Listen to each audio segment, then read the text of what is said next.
এক মুহূর্ত থামুন। আপনি যদি এই ভিডিওটা স্কিপ করেন তাহলে হয়তো আপনি মিস করবেন ইতিহাসের সবচেয়ে ভয়ঙ্কর ও অবিশ্বাস্য একটা ঘটনা। ইরান এখন এমন এক পরিস্থিতির দিকে যাচ্ছে যেখানে শুধু একটি দেশের নয়, পুরো বিশ্বের রাজনৈতিক মানচিত্র কেঁপে উঠতে পারে। বলা হচ্ছে একজন শীর্ষ নেতা মৃত্যুকে কেন্দ্র করে এমন এক বিশাল জনসমাগম তৈরি হচ্ছে যা আগে কখনো মানব ইতিহাসে দেখা যায়নি। কোটি কোটি মানুষের ঢল, আন্তর্জাতিক রাষ্ট্রপ্রধানদের উপস্থিতি আর মধ্যপ্রাচ্যের রাস্তায় অপ্রতিরোধ্য উত্তেজনা। কিন্তু সবচেয়ে বড় প্রশ্ন হলো, এটা কি সত্যি ঘটছে, নাকি এটি এখন পর্যন্ত ছড়িয়ে পড়া সবচেয়ে বড় ভাইরাল গুজব? যদি সত্যি হয় তাহলে এটা শুধু একটি জানাজা নয়, এটা হতে পারে বিশ্ব রাজনীতির নতুন মোড় ঘোরানো এক ঐতিহাসিক ঘটনা। আর যদি মিথ্যা হয় তাহলে এত বড় পরিসরে এই খবর ছড়ালো কিভাবে? কোন শক্তি বা উদ্দেশ্য এর পেছনে কাজ করছে? আজকের এই ভিডিওতে আমরা এমন সব চাঞ্চল্যকর তথ্য উন্মোচন করব যা শুনে আপনি শেষ পর্যন্ত ভিডিও না থেকে থাকতে পারবেন না। ইরানকে ঘিরে হঠাৎ করে ছড়িয়ে পড়া এক অবিশ্বাস্য দাবি যা মুহূর্তেই পুরো সোশ্যাল মিডিয়াকে কাঁপিয়ে দেয়।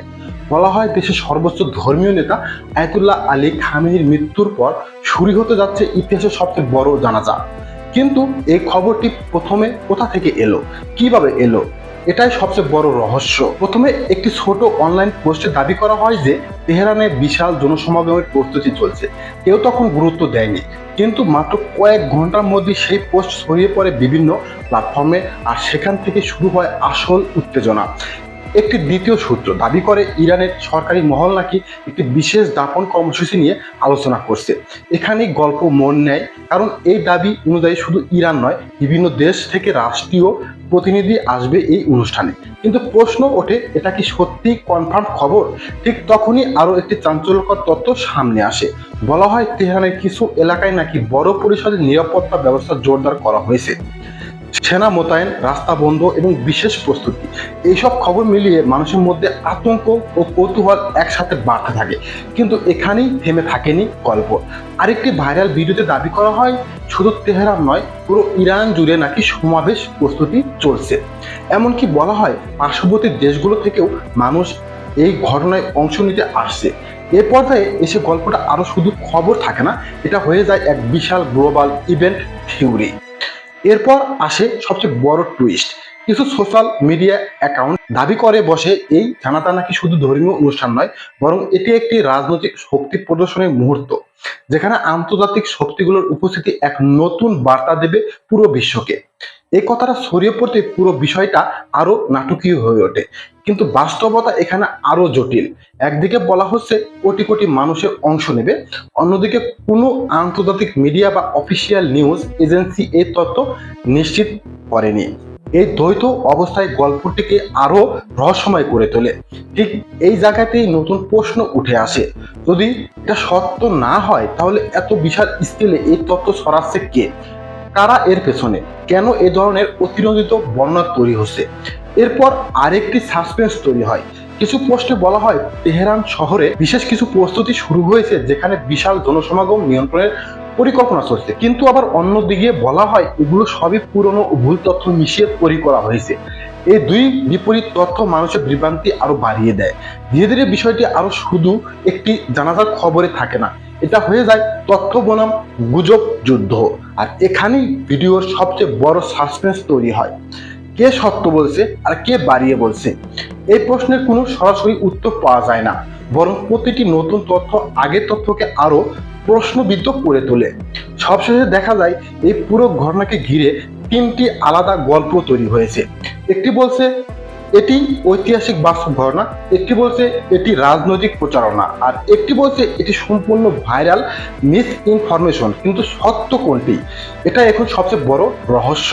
তাকে ঘিরে সবচেয়ে গুরুত্বপূর্ণ বিষয় হলো এটা শুধু একটা খবর নয়, বরং যদি মানুষ ভেবে ভেবে বলছে সেভাবে সত্য হয় তাহলে এটি সরাসরি বিশ্ব রাজনীতির ভারসাম্যকে নাড়িয়ে দিতে পারত। কারণ এখানে আলোচনা হচ্ছে এমন একজন নেতাকে ঘিরে যিনি ইরানের রাজনৈতিক ও ধর্মীয় কাঠামোর কেন্দ্রবিন্দু। তাই তার মৃত্যু বা তার ঘিরে কোনো বড় ঘটনা যে কোনো অবস্থাতেই শুধু একটি দেশের ঘটনা থাকে না, এটা হয়ে যায় আন্তর্জাতিক বড় এক ইস্যু। প্রথমত, যদি সত্যি এত বড় পরিসরে জনসমাগম বা আন্তর্জাতিক প্রতিনিধি বা উপস্থিত বিষয়টি ঘটতো, তাহলে এটি হয়তো আধুনিক ইতিহাসের অন্যতম বৃহত্তম রাজনৈতিক ধর্মীয় সমাবেশ বা জানাজা। এমন ঘটনা সরাসরি মিডিয়া, কূটনীতি এবং নিরাপত্তা ব্যবস্থাকে একসাথে প্রভাবিত করে। বিশ্বজুড়ে বড় বড় দেশগুলো তখন তাদের অবস্থান পরিষ্কার করতে বাধ্য হতো। কে যাবে, কে যাবে না, কেন যাবে, এই প্রশ্নগুলি হয়ে যেত কূটনীতিক বিতর্কের কেন্দ্রবিন্দু। দ্বিতীয়ত, মধ্যপ্রাচ্যের ভূ রাজনীতি সবসময় অত্যন্ত সংবেদনশীল। ইরান, যুক্তরাষ্ট্র এবং আঞ্চলিক শক্তিগুলোর মধ্যে সম্পর্ক বহু বছর ধরেই উত্তেজনাপূর্ণ। এমন পরিস্থিতিতে কোনো বড় ধর্মীয় বা রাজনৈতিক ঘটনা যদি সত্যি ঘটে, তাহলে সেটি শুধু আবেগের বিষয় নয়, বরং কৌশলগত বার্তার ক্ষেত্রেও পরিণত হয়। প্রতিটি দেশের উপস্থিতি বা অনুপস্থিতি তখন একটি রাজনৈতিক সংকেত হিসাবে দেখা হয়। তৃতীয়ত, সোশ্যাল মিডিয়ার প্রভাব এখানে সবচেয়ে বড় ভূমিকা রাখে। আজকের যুগে একটি ছোট তথ্য মুহূর্তের মধ্যে একটি মানুষের কাছে পৌঁছে যেতে পারে, আর সেটি যদি যাচাই না করা হয় তাহলে সেটা হয়ে যায় ভাইরাল সত্য।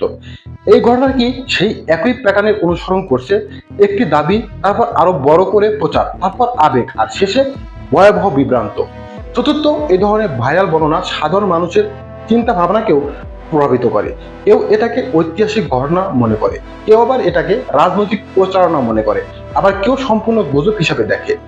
এই বিভাজনই দেখা দেয় তথ্যের সাথে বিশ্বাস কিভাবে দ্রুত পরিবর্তিত হয়ে যায়। সবচেয়ে গুরুত্বপূর্ণ বিষয় হলো, এই ঘটনাকে কেন্দ্র করে সত্য এবং অতিরঞ্জনের সীমারেখা স্পষ্ট হয়ে গেছে। যখন কোনো তথ্য যাচাই ছাড়াই এত বড় আকারে ছড়িয়ে পড়ে, তখন সেটি শুধু ভুল বোঝাবুঝি তৈরি করে না, বরং আন্তর্জাতিক পর্যায়ে বিভ্রান্তিও সৃষ্টি করতে পারে। তাই এই অংশটি গুরুত্বপূর্ণ, কারণ এটি আমাদের শেখায় সব বড় শিরোনাম সত্য হয় না, আর সব ভাইরাল গল্প বাস্তব হয় না। বিশেষ করে যখন বিষয়টি বিশ্ব রাজনীতি, ধর্মীয় আবেগ এবং আন্তর্জাতিক সম্পর্কের সাথে জড়িত থাকে, তখন প্রতিটি তথ্য আরো বেশি যাচাই করা জরুরি হয়ে পড়ে। এ কারণেই এই ঘটনাটি এখন শুধু একটি ভাইরাল স্টোরি নয়, এটি হয়ে গেছে একটি মিডিয়া সেনশন বনাম বাস্তবতার ভয়াবহ লড়াই। এখন সবচেয়ে বড় প্রশ্ন হলো, এই পুরো ঘটনা ভবিষ্যতে কি হতে পারে? কারণ যেভাবে তথ্য ছড়িয়ে পড়ছে, যেভাবে মানুষ এটাকে গ্রহণ করছে এবং যেভাবে প্রতিদিন নতুন নতুন দাবি যোগ হচ্ছে, সব মিলিয়ে পরিস্থিতি ধীরে ধীরে আরো রহস্যময় হয়ে উঠছে। প্রথম সম্ভাবনা হলো, যদি এই তথ্যের কোনো অংশ সত্য হয়, তাহলে আগামী কয়েক দিনের মধ্যে আনুষ্ঠানিকভাবে বড় ধরনের ঘোষণা আসতে পারে। বিশেষ করে রাষ্ট্রীয় পর্যায়ে কোনো গুরুত্বপূর্ণ অনুষ্ঠান বা নিরাপত্তা বিষয়ক সিদ্ধান্ত হলে সেটি আন্তর্জাতিক মিডিয়ার মাধ্যমে পরিষ্কার হয়ে যাবে।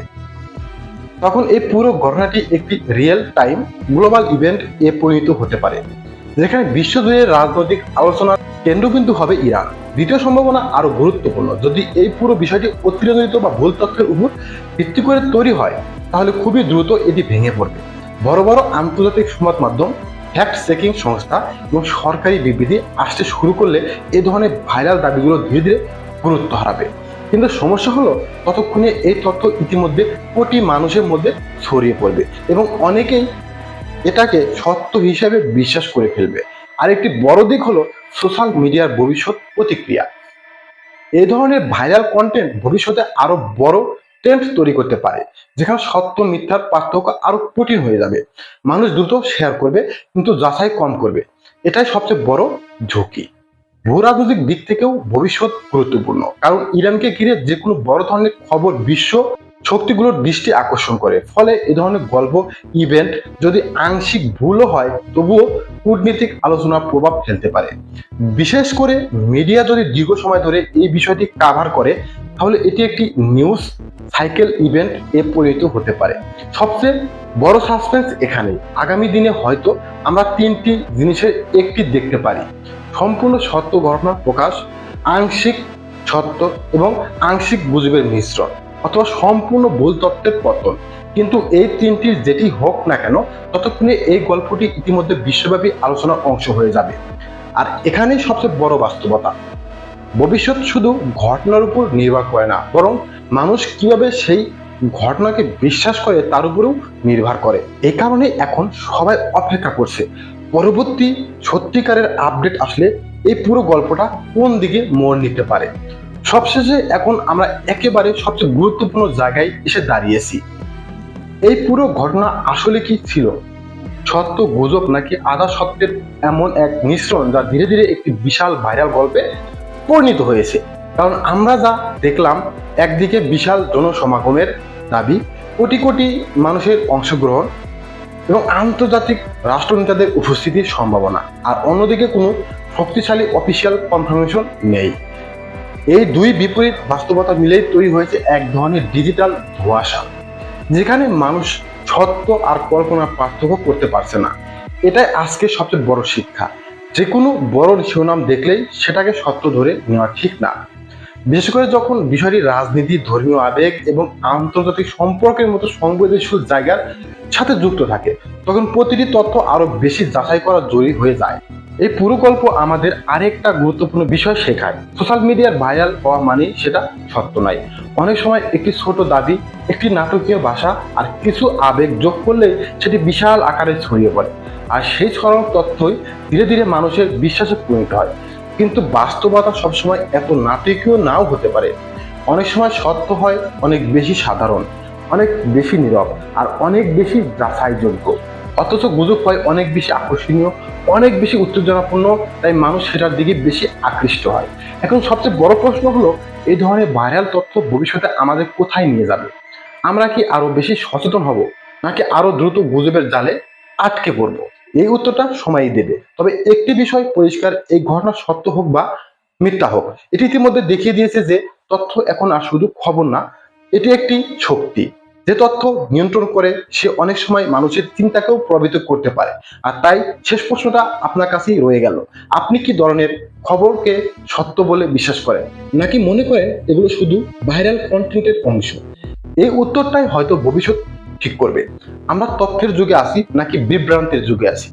ধন্যবাদ, সবাই ভালো থাকবেন, সুস্থ থাকবেন, সতর্ক থাকবেন, আর অবশ্যই ভিডিওটি লাইক ও শেয়ার করবেন যাতে সবাই দেখার সুযোগ পায়। আল্লাহ হাফেজ।